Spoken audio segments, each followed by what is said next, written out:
Latar belakang: Megawati Soekarnoputri terpilih sebagai presiden pada tahun 2001.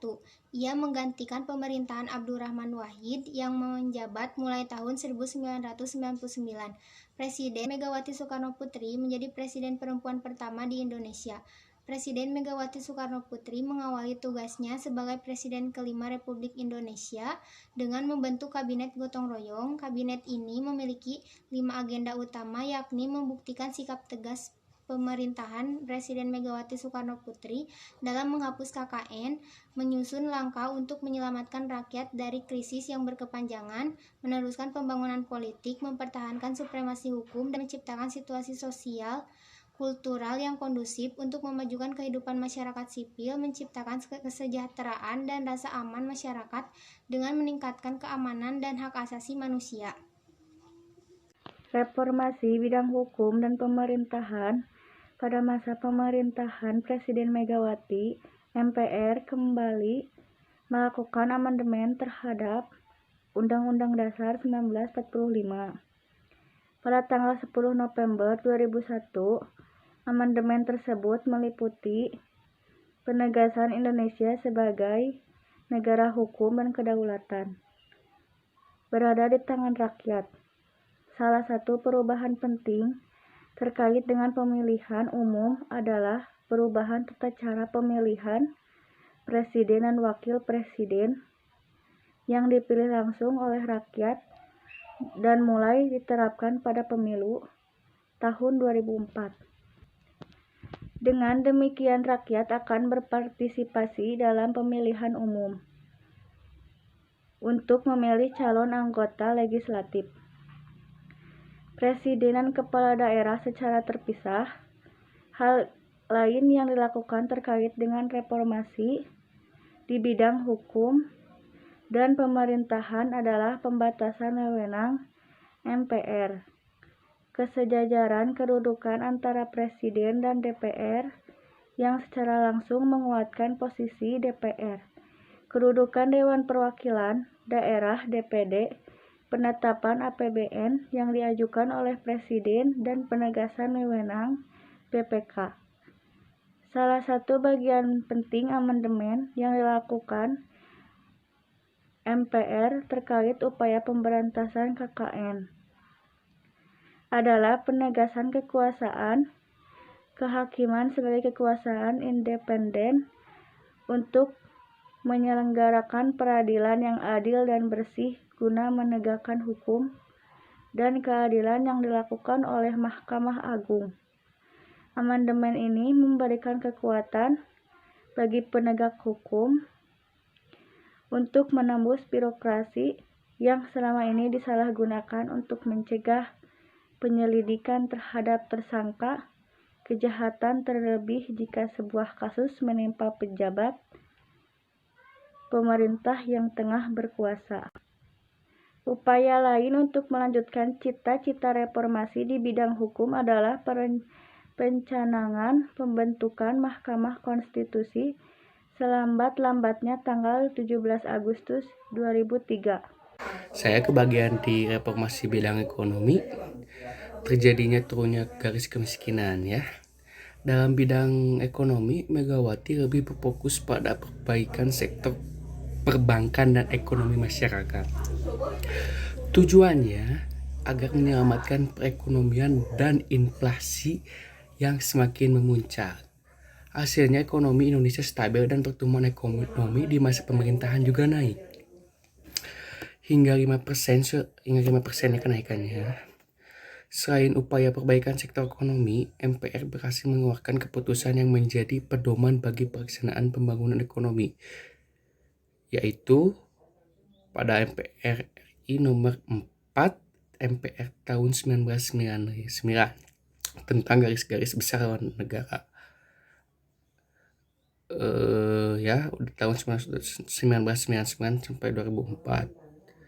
Kebijakan negara dituangkan dalam program pembangunan nasional atau Propenas 5 tahun yang ditetapkan oleh Presiden DPR.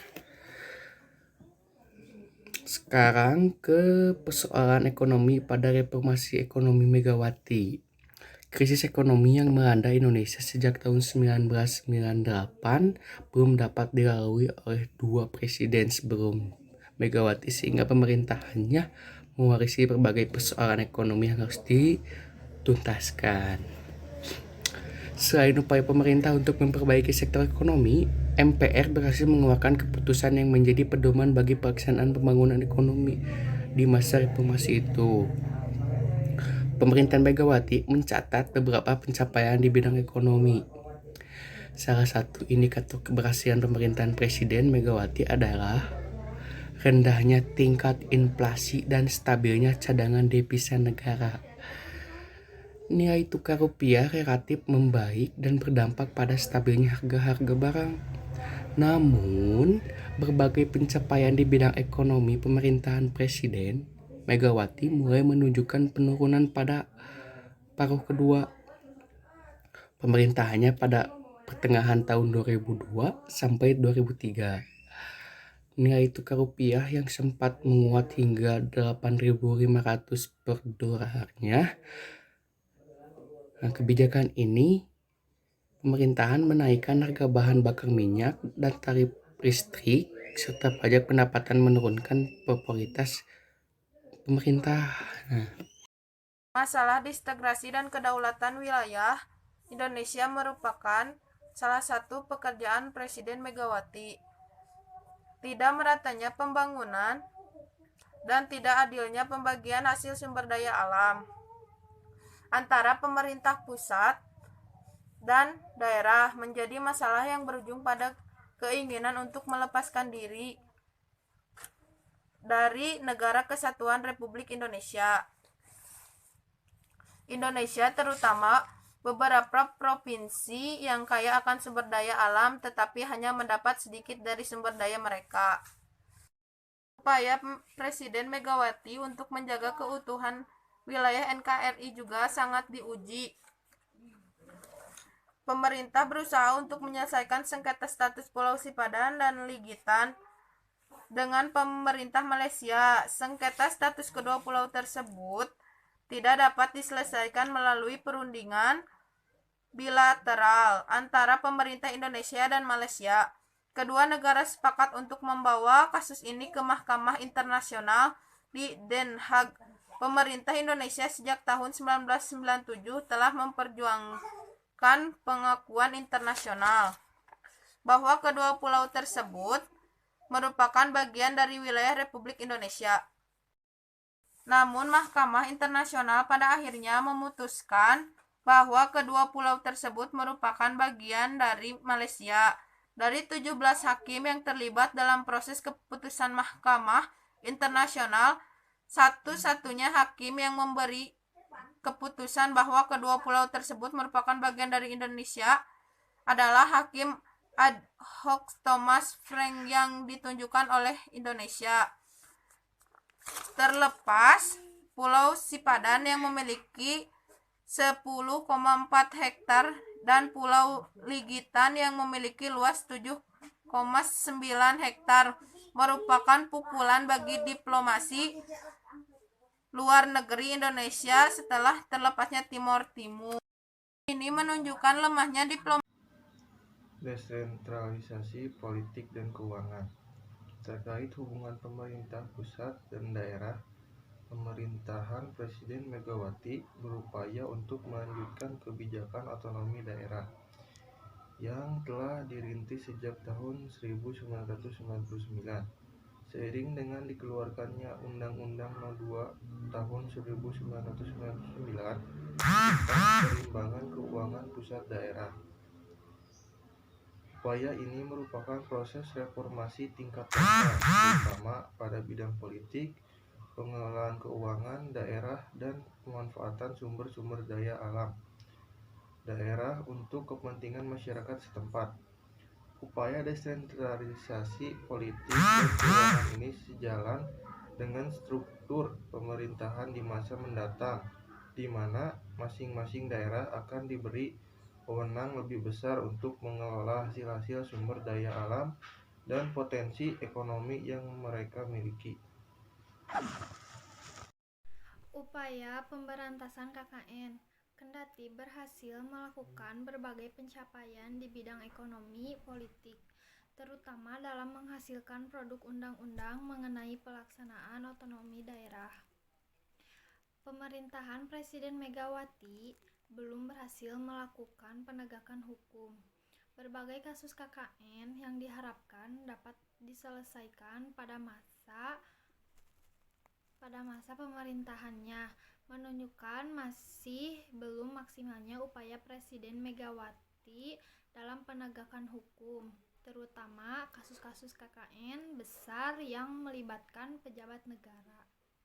Maksimalnya penanganan kasus-kasus tersebut juga disebabkan karena kurangnya jumlah dan kualitas aparat penegak hukum, sehingga proses hukum terhadap beberapa kasus berjalan sangat lambat dan terimbas pada belum adanya pembuktian dari kasus-kasus yang ditangani. Keseriusan pemerintah untuk memerangi tindak pidana korupsi tercermin dari keluarnya UU Nomor 20 Tahun 2001 tentang perubahan atas UU Nomor 31 Tahun 1999 tentang tindak pidana korupsi. Produk hukum tersebut merupakan produk hukum yang dikeluarkan khusus untuk memerangi korupsi. Pengeluaran produk hukum tentang Tipikor diikuti dengan dikeluarkannya berbagai produk hukum seperti UU Nomor 2 Tahun 2002 tentang tindak pidana pencucian uang, UU Nomor 22 Tahun 2002 tentang grasi, UU Nomor 30 Tahun 2002 tentang pembentukan Komisi Pemberantasan Korupsi (KPK). Pelaksanaan Pemilu 2004. Sejarah mencatat pemilu dan Pilpres 2004 merupakan tonggak demokrasi Indonesia pasca reformasi. Kala itu untuk pertama kalinya, masyarakat Indonesia dapat memilih langsung presiden dan wakil presiden. Sebelum 2004, pemilihan umum di Indonesia hanya untuk memilih wakil rakyat di DPR, DPRD provinsi, dan DPRD kabupaten atau kota. Tradisi politik ini sudah berlangsung sejak pemilu yang pertama di tahun 1955. Sepanjang pemilu Orde Baru hingga 1999 pun, rakyat tidak pernah mendapat kesempatan memilih langsung calon kepala negara mereka.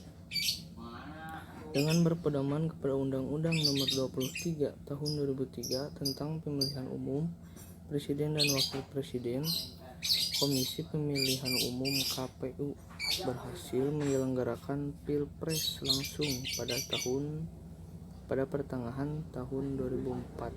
Pilpres pada pemilu 2004 diselenggarakan sebanyak 2 putaran dan menjadi bagian dari rangkaian 9 tahap pemilu legislatif 2004. Kebijakan yang dilakukan oleh Megawati.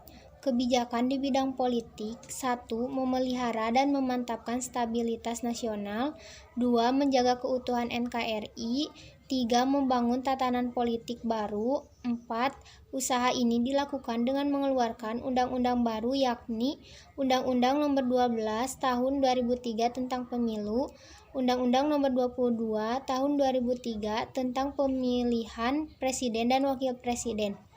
Mengandung dana, tenaga, dan sumber lain untuk sukses penerapan undang-undang tersebut.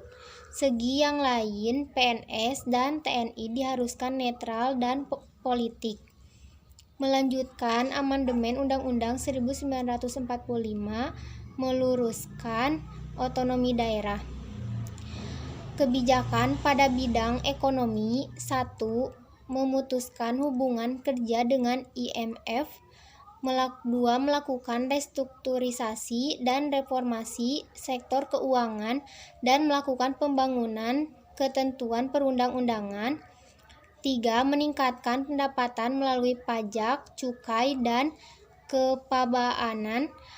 4. Menciptakan situasi kondusif bagi investor. 5. Meningkatkan kegiatan ekspor. 6. Mendorong kemajuan usaha hidup dan menengah. 7. Kerjasama ekonomi dan politik juga dilakukan di luar blok Amerika Serikat dan sekutunya. Kesimpulan, Megawati menjadi presiden setelah MPR mengadakan sidang istimewa MPR pada tahun 2001. Sidang istimewa MPR ini diadakan dalam menanggapi langkah Presiden Abdurrahman Wahid atau Gus Dur yang membekukan lembaga MPR atau DPR dan Partai Golkar. Ia dilantik pada 23 Juli 2001. Sebelumnya, dari tahun 1999 sampai 2001, ia menjabat wakil presiden pada pemerintahan Presiden Abdurrahman Wahid atau Gus Dur. Megawati juga merupakan Ketua Umum Partai Demokrasi Indonesia Perjuangan atau PDIP sejak pemisahan diri dari Partai Demokrasi Indonesia pada tahun 1999. Masa pemerintahan Megawati ditandai dengan semakin menguatnya konsolidasi demokrasi di Indonesia. Dalam masa pemerintahannya, pemilihan umum presiden secara langsung dilaksanakan dan secara umum dianggap merupakan salah satu keberhasilan proses demokrasi di Indonesia. Ia mengalami kekalahan 40% sampai 60% dalam pemilihan umum presiden 2004 tersebut dan harus menyerahkan tonggak kepresidenan kepada Susilo Bambang Yudhoyono, mantan Menteri Koordinator pada masa pemerintahannya.